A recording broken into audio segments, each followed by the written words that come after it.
What is happening, people? Good morning. We back at Hyco Lake today. We chose to come to Hyco. It's been about 2 weeks since we've been here. 2 weeks ago, the water temperature was about 57 degrees, and the crappie were right in the center of the cove, kind of out over the creek channels, kind of like the same way they were at Kerr.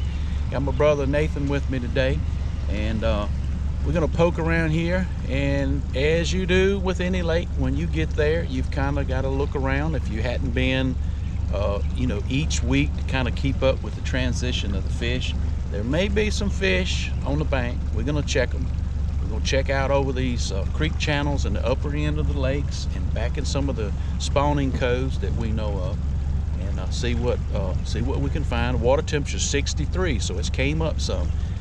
This latest cold snap has really slowed the spawn down. I would have really thought the crappie would have been on the bank good, but this cold snap has really slowed them down.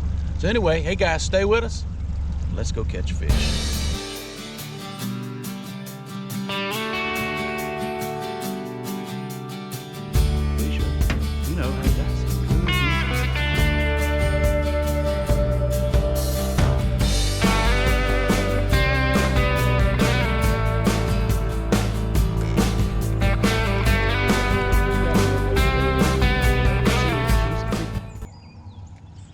There's a fish right there, wasn't it? Boom.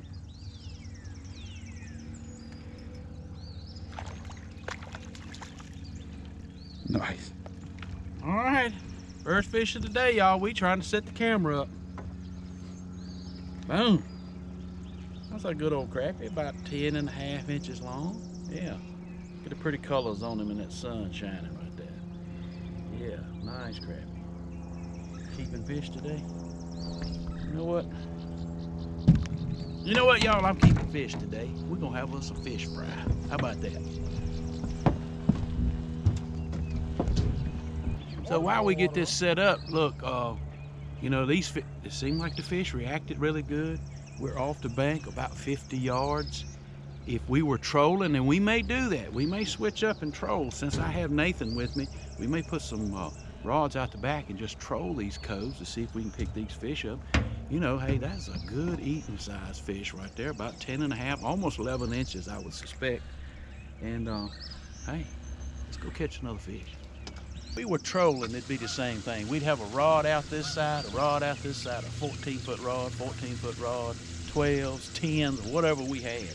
And what that would do would be the same thing we're doing. We're taking the live scope and scanning out about 35 feet each way and just spotting the bigger signatures and going to the bigger signatures. Hold it right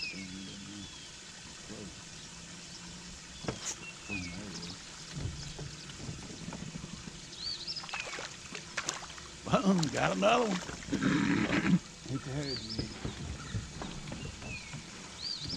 Yeah, hit the head. That's a good old crappie. That fish is probably 11 inches long.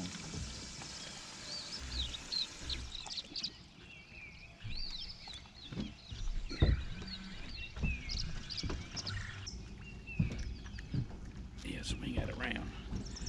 Put your foot on it, swing it around. We'll talk to the camera a second. Yeah, actually, so that fish was sitting right above a little stump on the bottom. That's a good, almost 12-inch crappie right there, y'all. Boom. Oh. I'm fishing that gray-haired jig. Boom, that little gray, blackhead. Brad's Bait and Tackle made that specifically for me, that color. And then I got a gray on the top. With this particular watercolor, both of those are natural-looking colors. And these fish are very close to spawning. We're gonna check some brush here in a little while to see if any of these fish are pulled up. This fish was sitting right over a stump on the bottom. The stump stuck up about 2 feet off the bottom. He was sitting right on top of it. But good fish, good fish.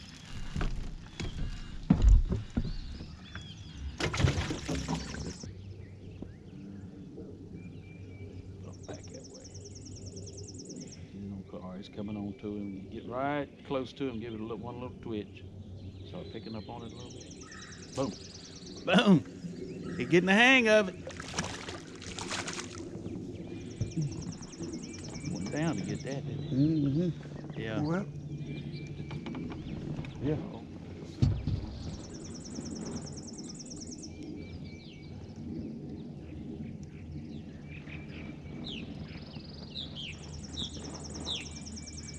You got it?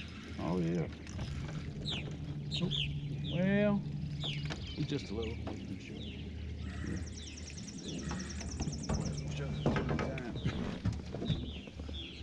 Well, He ain't that big, just but a little one. That's a good crappie right there. yeah. Good eating size crappie.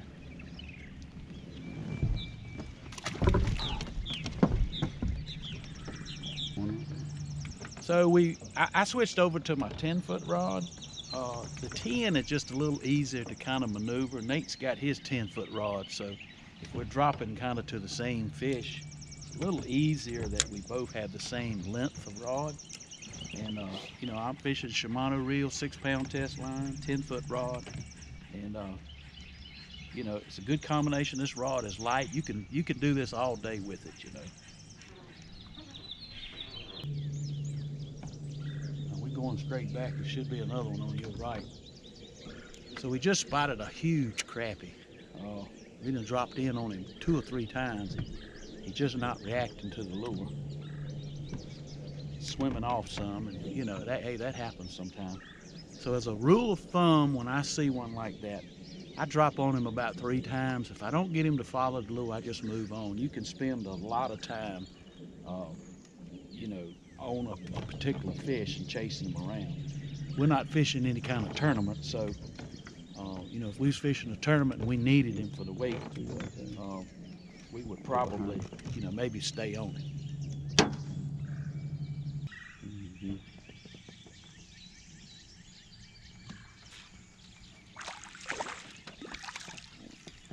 Well, I'll tell you one thing, the signature looked a whole lot bigger than the fish was.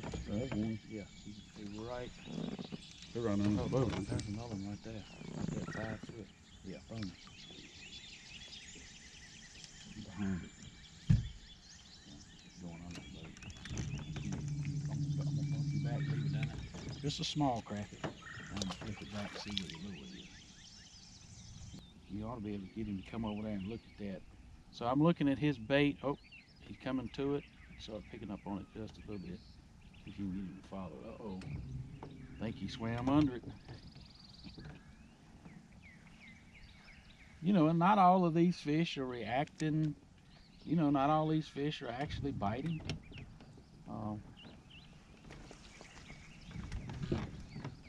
You know, some of them are coming to the lure, looking at it, swimming off. Some of them are just coming to the lure, mouthing it, and then moving off. So there he is again. He's 5 feet right there.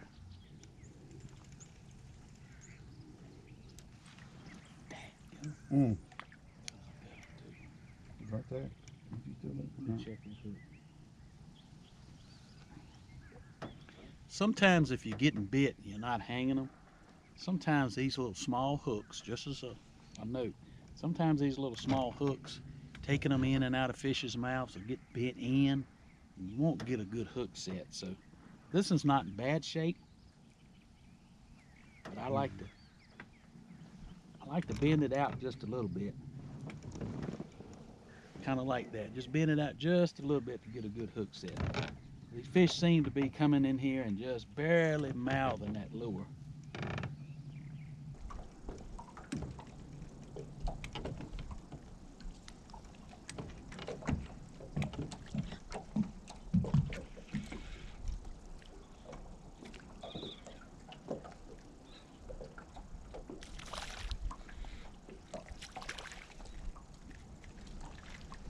Well, my sneaky suspicions was, yeah, it's about a 9.5-inch crappie. I've actually came down the lake here at Hyco. The water down here is 71 degrees. Once I saw that, I realized I could probably catch some fish and some brush. And I just let that hair jig right off the edge of it. Actually gonna get me a rod and cast to these fish. I got a double jig on this. I don't want to lose it, but anyway, that's a pretty good fish. Hey, we keeping fish today, so I'm looking for numbers. Good eating size fish right there. Boom, little buckfish. Let's see if we can catch another one. So I'm going to be fishing fairly shallow. So I've elected to put on a 16th ounce head. That is a some sort of bluish shad color in the curly tail, 16th ounce head. 6-pound test line again. And I want this to sink slow. I don't want it to sink fast down in the brush. And basically what I'm gonna do is cast out over the end of this brush right here and just float that jig over top of it and wait for a bite to come up out of it.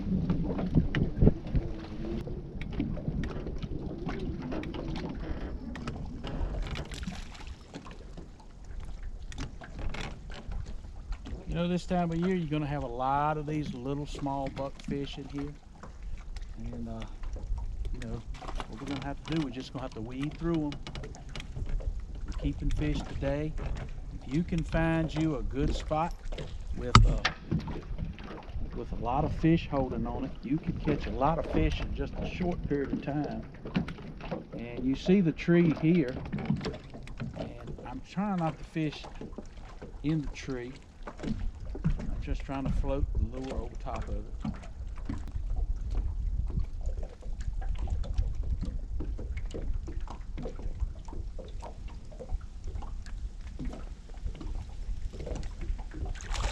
Good crappie. Good crappie right here, y'all.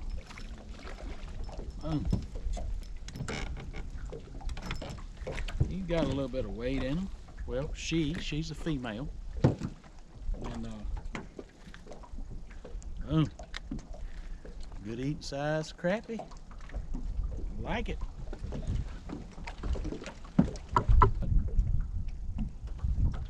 You know, this is a time of year I like to, if I've got some folks that I want to carry fishing with me, this is the time of year I like to carry them. And basically these fish are orientated kind of out towards the center of the cove, right off the end of this brush.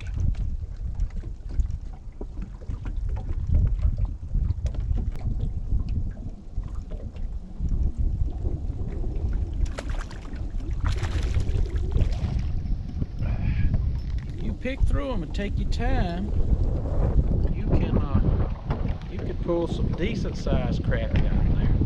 That's a good 11-inch crappie. Boom!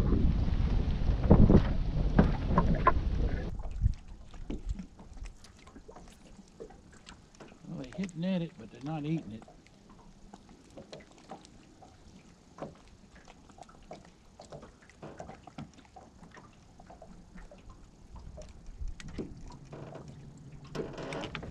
Now I'm gonna point this out.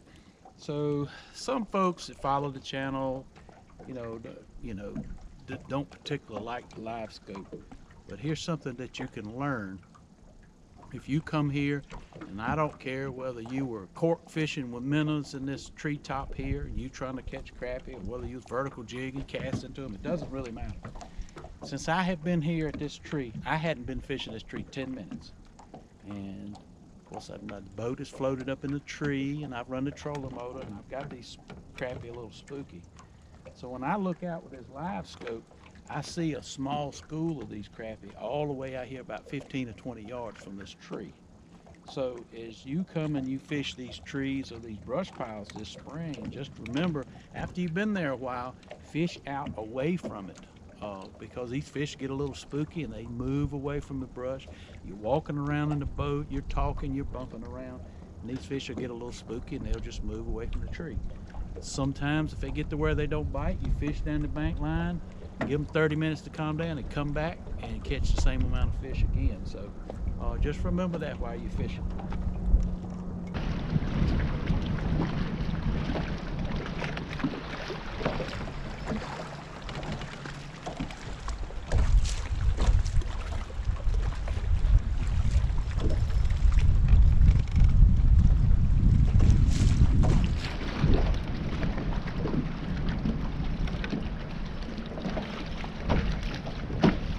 Nice old black crappie. Good old male. Boom. Beautiful crappie. Beautiful crappie. Hey guys, we're getting ready to end this video. All in all, I think we have close to 20 fish in the live well. Still a little early in April. Not all the fish are really on the bank real good. And if you fish the cooler water, you're going to have to fish. Those fish are going to be suspended off of the bank in 6 to 12 feet of water, more than likely. So I hope that helps you. And anyway, thanks to all the subscribers that we have. We appreciate all of them. We appreciate you subscribing to the channel if this is your first time watching a video. And don't forget to comment. Enjoy seeing your comments. So anyway, you remember, God is good all the time, and all the time God is good. Don't forget to hit that subscribe button below and subscribe to the channel. Click the like button and hit the notification bell so you don't miss an episode of Wildlife Adventures. And as always, you remember, it's a wild life, and I'll see you on the water.